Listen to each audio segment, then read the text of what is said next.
Media workers have held a vigil to honour the Al Jazeera journalist killed in an Israeli strike on Sunday.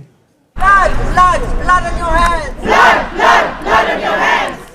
They're calling for accountability and justice for their deaths. South Africa, of course, has filed a complaint at the International Court of Justice accusing Israel of genocide in Gaza.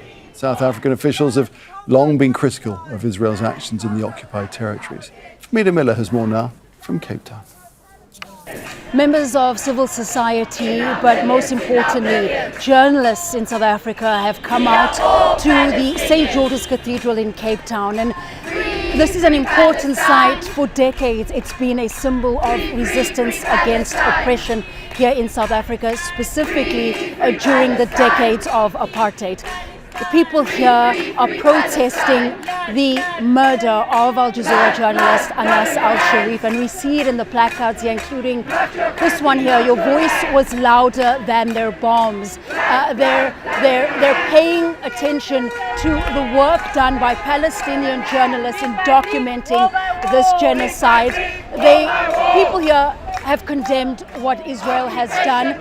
They want the entry of international journalists into Gaza, in addition to the work being done by Palestinian journalists.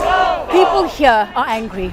I was one of the journalists who were targeted, those many years ago under apartheid. So this really resonates with me. I think it's unacceptable that there have been around 270 Palestinian journalists that have been killed by Israel with impunity. There has been absolutely no justice for these crimes. Civil society taking part in the demonstration wants more action. I've got a special call to the South African journalists to pressurize our president to go back to the ICJ to gain provisional measures, telling the ICJ that starvation is being used as a means of genocide inside Gaza. The South African government has previously condemned the killing of journalists in Gaza.